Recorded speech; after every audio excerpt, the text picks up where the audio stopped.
Hello, this is Edith Neumeyer, and I'm the author of the book, The Mystery of Adam. I want to do another video about dispensationalism today. I have done a video about this specific topic about a year ago, but I really have collected more information since then, and so I really want to redo that video. I'm going to talk about the origin of dispensationalism. The origin. Many believe that dispensationalism started with Darby and then, of course, was publicized by Schofield.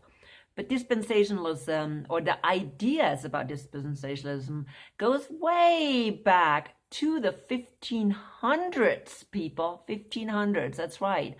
Since the 1500s, people were working on this concept. And so today I'm going to talk about those people. And especially, I think the person that this can actually go back to. And it has to do with the Counter-Reformation. We know that Martin Luther and the Reformers, specifically Martin Luther, believed that the Pope is the Antichrist, or actually not the Pope, but really papacy. Papacy is the Antichrist. He knew that, the whole system is the Antichrist. And so, of course, he spoke against the Pope and he called him the Antichrist. And so when he started the Reformation, the Pope, of course, had to come up with something to destroy that Reformation. At that point, he could not, he still did in the areas where he could, but in many areas, he could not persecute the true believers anymore, because now they were protected in the regions specifically where the Reformation was accepted. And so he had to come up with a different strategy to get to believers and to get to people that are going to make a decision for the true gospel. Okay? So he came up with this Counter-Reformation. And a very vital person was this guy, Fancisco Ribera. And his last name is R-I-B-E-R-A, Ribera.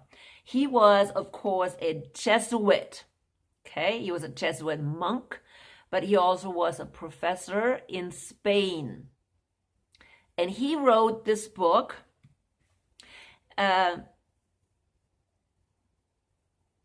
which again became the foundation of dispensationalism. Fancisco Ribera lived in 1537 to 1591, and I believe he wrote his book in 1590. And so the book is called, I wished I could tell you because it's in Latin, in Sacrum Bauti. It doesn't matter. Anyways, it's the book.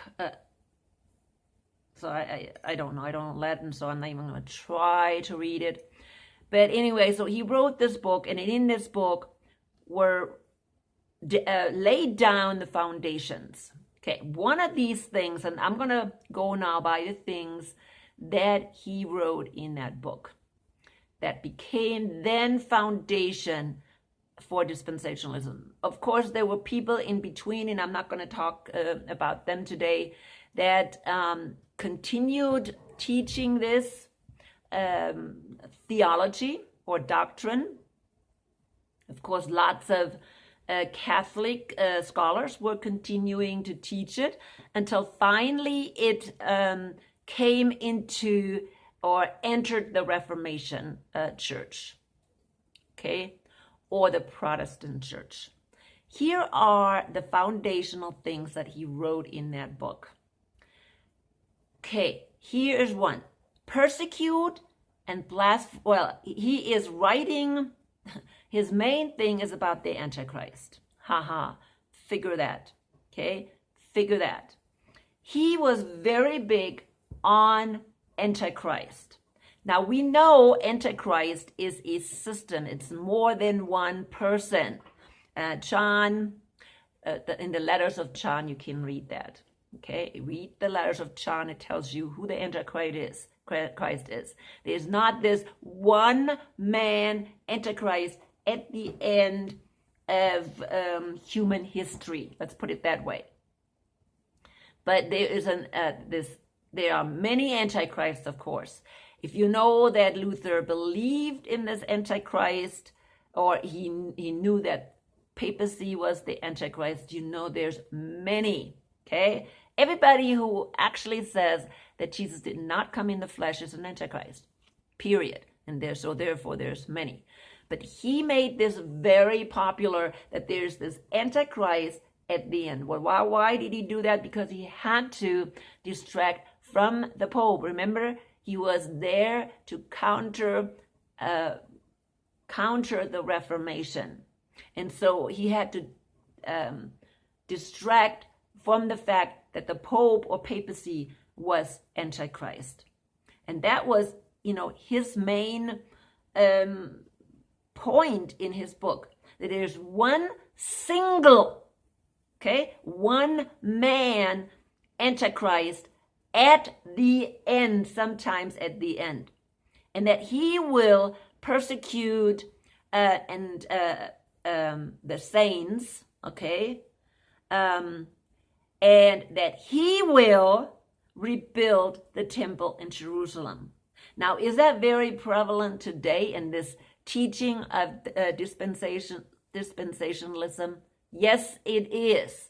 Okay, rebuilding the temple has become the focal point, of Christians or so-called Christians today. Okay, they believe that.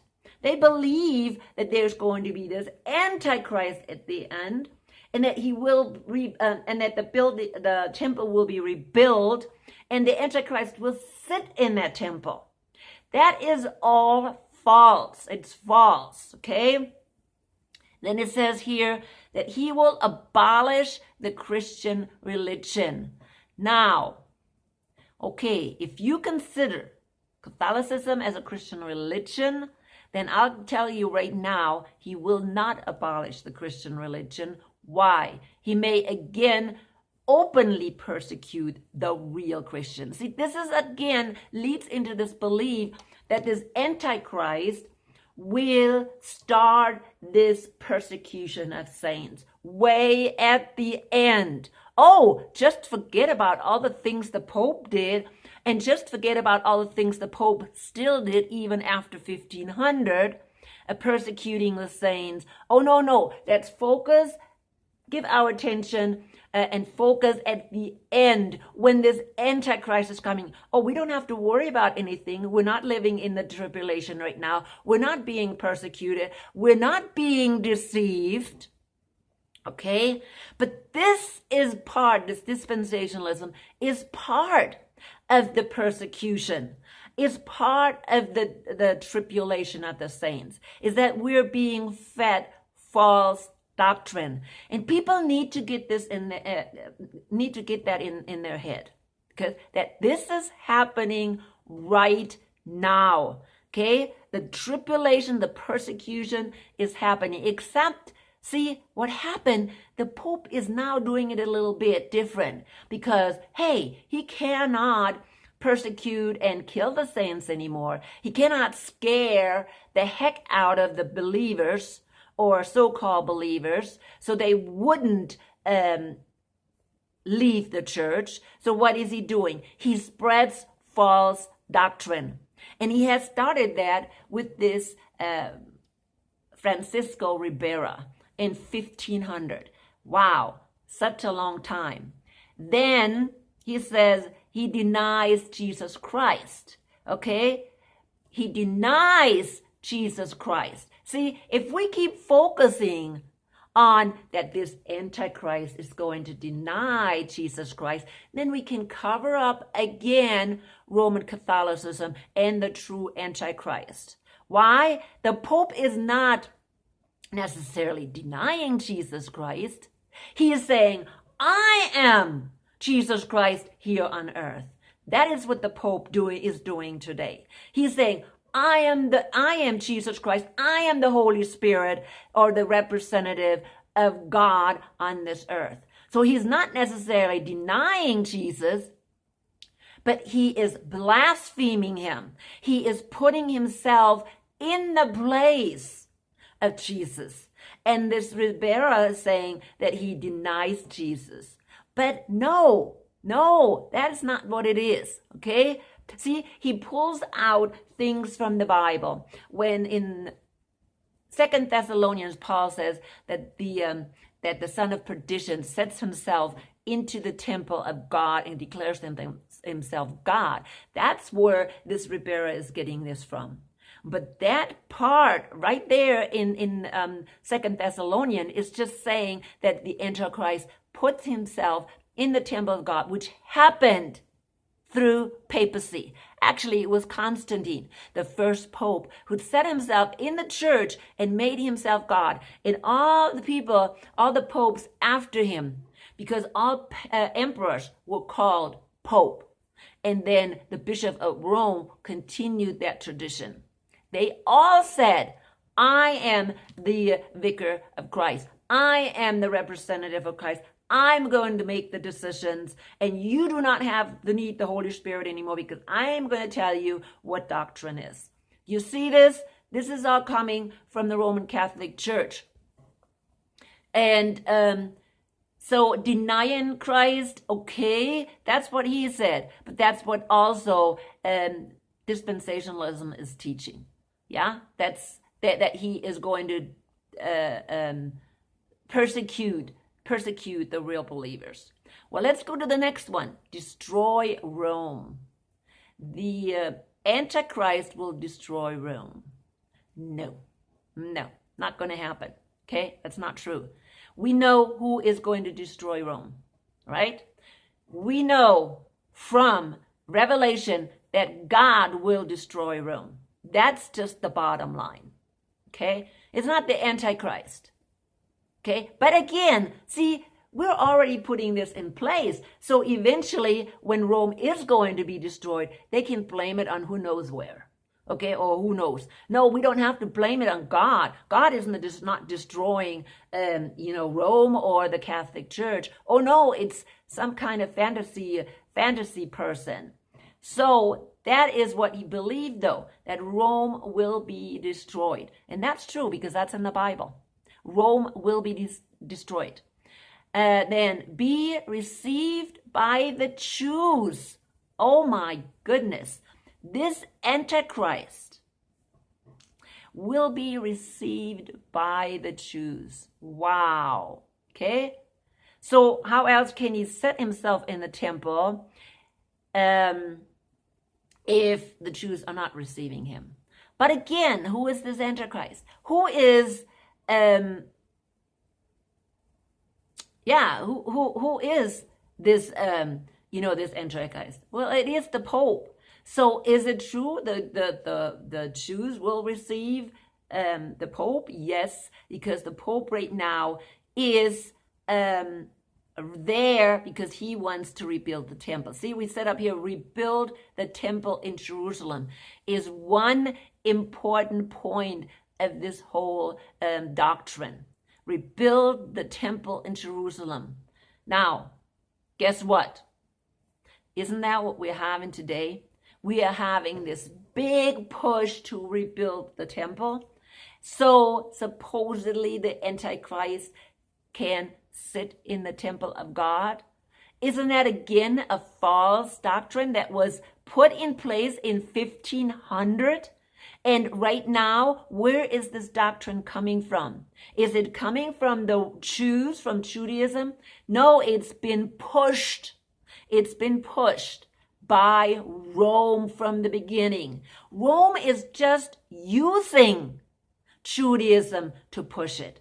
because who else would push it? Okay? It has to be Judaism. And Rome, again, allowed the Jews, okay, to be in what was formerly Judah, okay, or Judah, the land of Judah. See, we think, oh, that was the English giving them the right, and this contract, what was it called? I don't remember, but there was a contract with some kind of English. See, we think about all this, that we only know what happened in the front line, but we don't know what happened in the back, okay? We don't know what actually papacy did in order for the Jews to get that land. We don't know, and I am almost certain that it's the papacy or the Pope that pushed that agenda very heavily. And it's the Pope that pushes this agenda to rebuild the temple. And it's the Pope who infiltrates also into Judaism and the rabbis of Judaism to convince them that it is important to rebuild that temple. Because true Orthodox Jews know that they're not supposed to be rebuilding the temple. True Orthodox Jews know that Messiah is the only one that can rebuild the temple. But of course, it's easy to mislead some of these rabbis or leaders of Israel to believe all kinds of lies. I believe that the Jews are just as much victims as everybody else in this world. It's not all these bad Jews. No, I don't believe in that. I think most Jews are just like everybody else. They're sheep, and they're running after their leaders, and all they want is to fulfill their lustful desires. And of course, one of those lustful desires is when you tell them, oh, we're going to be great again. How many people run after this? Oh, we're going to be great again, right? We know about that one. Make America great again, and everybody is running after this idea. So the same thing, well, make, Israel great again, or give us a land, or, oh, we're going to get our temple back. How many Jews are not going to go, or, hey, we're the best people in the world, okay? And God has chosen us. Who is not going to run for that? Because we are all kind of conceited. So this is what the Jews are doing. They're being used right now to fulfill this agenda of Rome.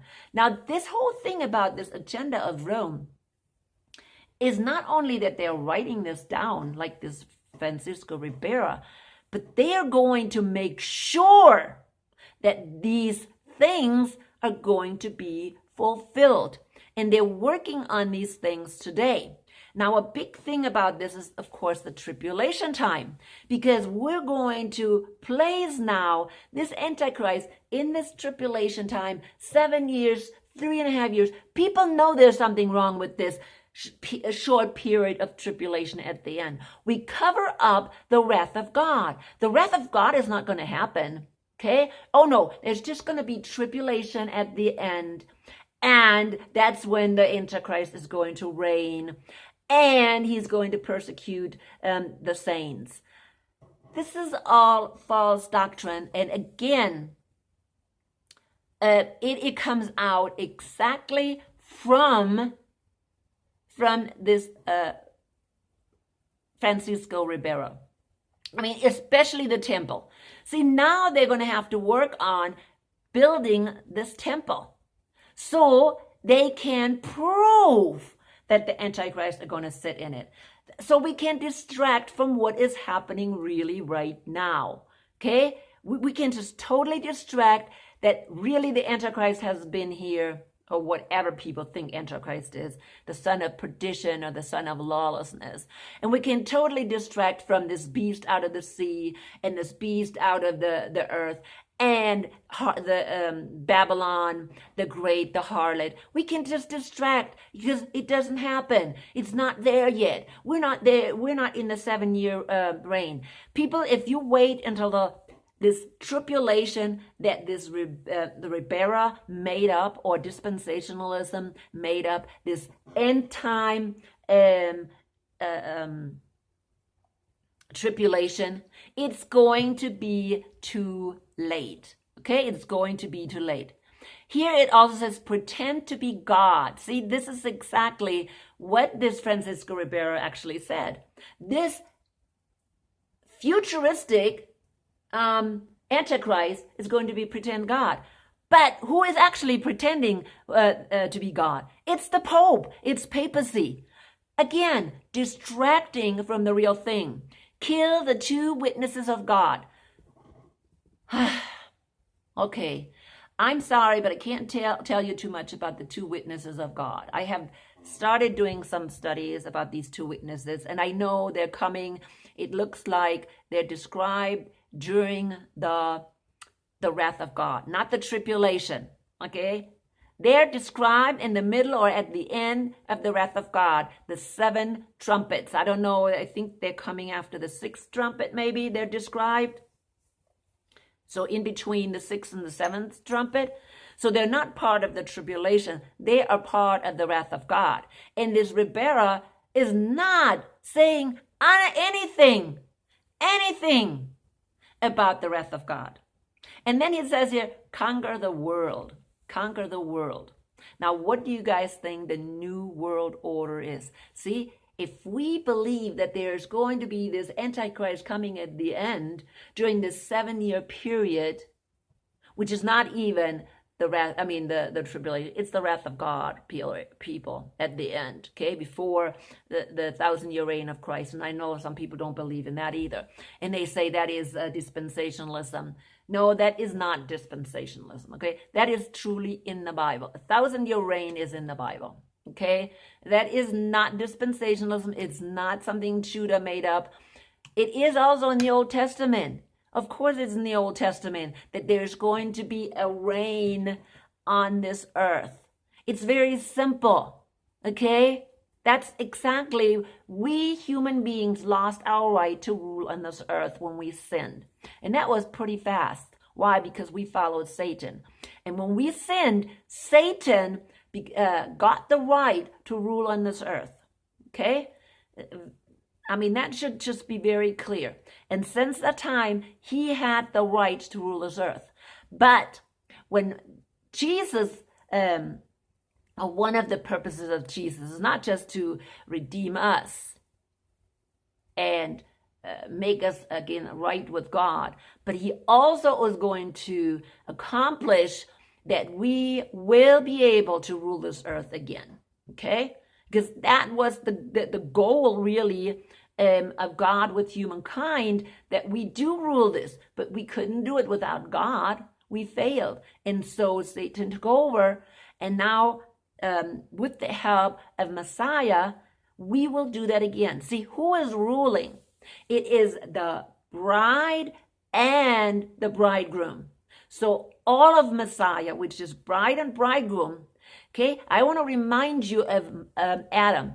Adam was created male and female, okay? Not just male.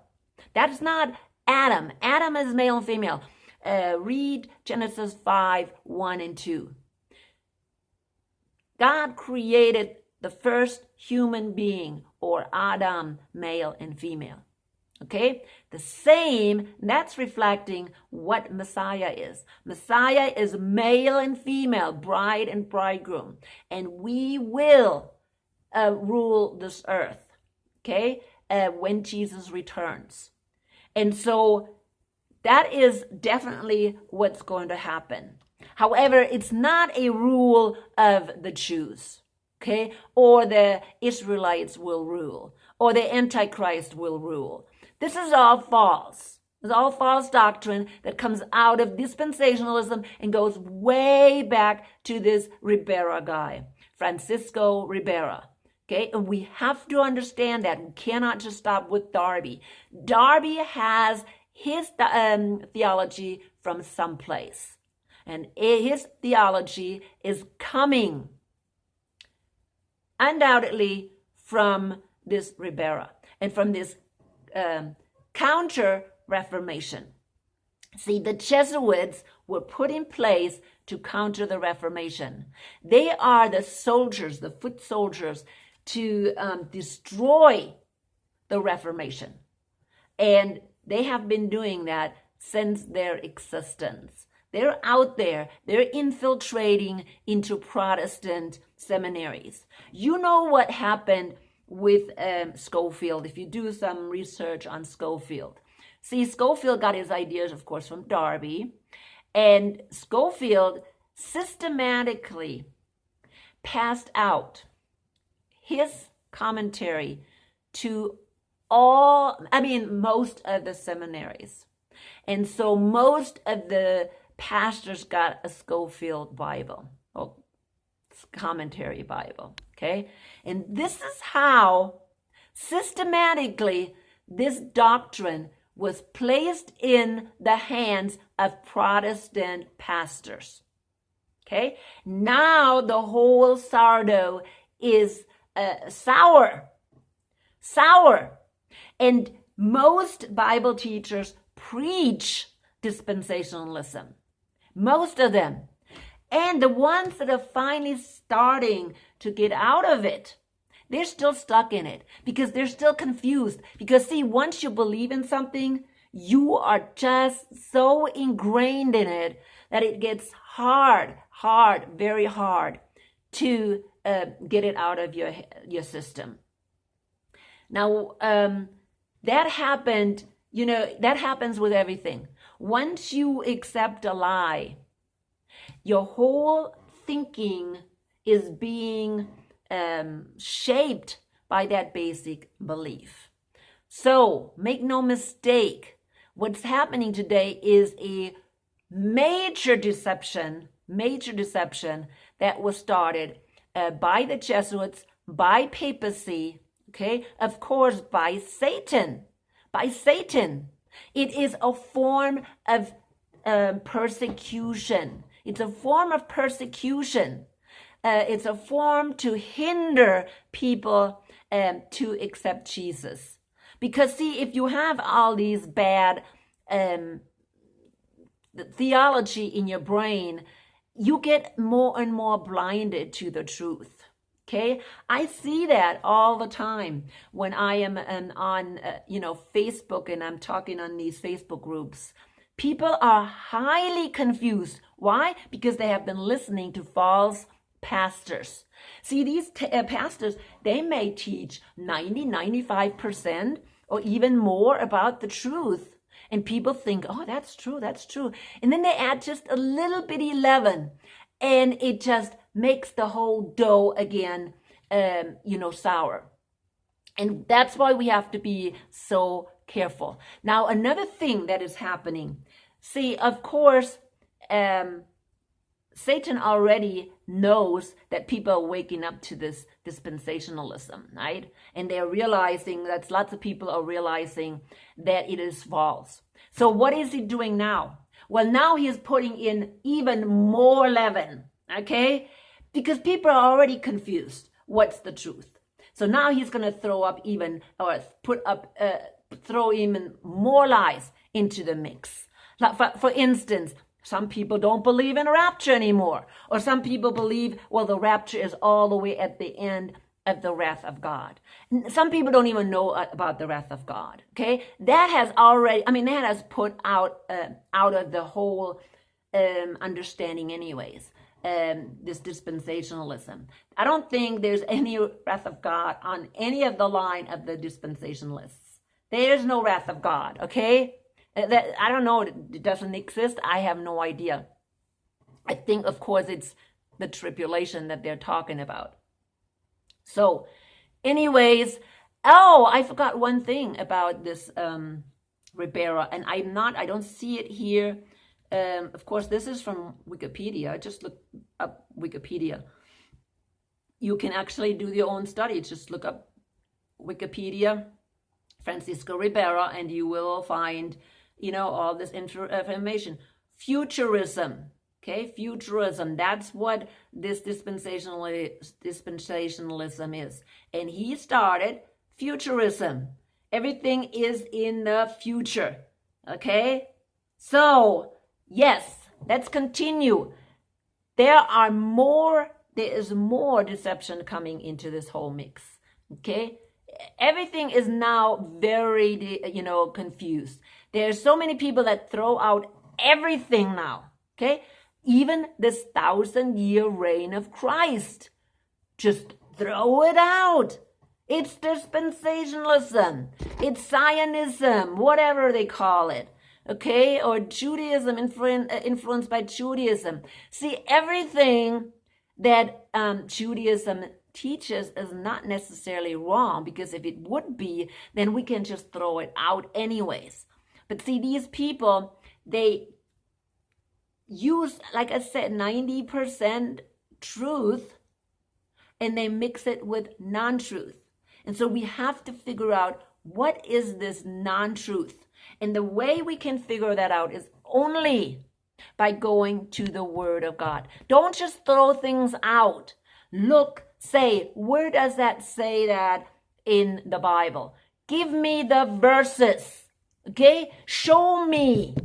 Where does it say that the tribulation time only lasts 7 years or 3.5 years? I don't think anybody can come up with it, because it is not there. It is not there.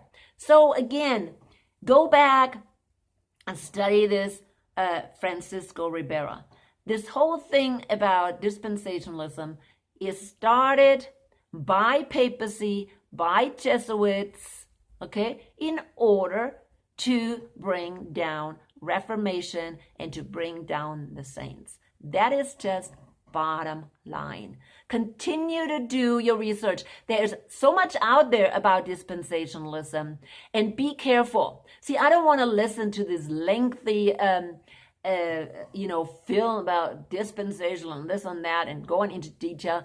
All you have to know is learn bottom basic things. Basic things. What do they believe? Okay, check it out with the Bible. What does this, you can check it out. This Ribera believe, and check it out. But remember, what they're doing right now is they're going to bring about their false teaching. That's what's happening right now. They, and I'm talking about papacy and the Jesuits, are now bringing about their false doctrine. They're going to have the temple rebuilt, and they're using the Jews to do that. Okay? They're going to make it look like there's this Antichrist, this end-time Antichrist. Okay? So all these things, destroying Rome, I don't think they have to work on that, because it's going to be done for them. During the wrath of God, Rome is going to be destroyed. It's in the Bible. It's in Revelation. So look at Revelation. It's going to be destroyed. Okay? They're just going to tell you ahead of time. So you don't, say, oh, God destroyed Rome. Yeah, he's going to destroy Rome. Believe me. Okay, so anyways, I'm going to come to an end, because I want to stick to my 30 minutes. I don't like to listen to lengthy videos as well. So, but most of all, please let the Holy Spirit guide you always, always, always.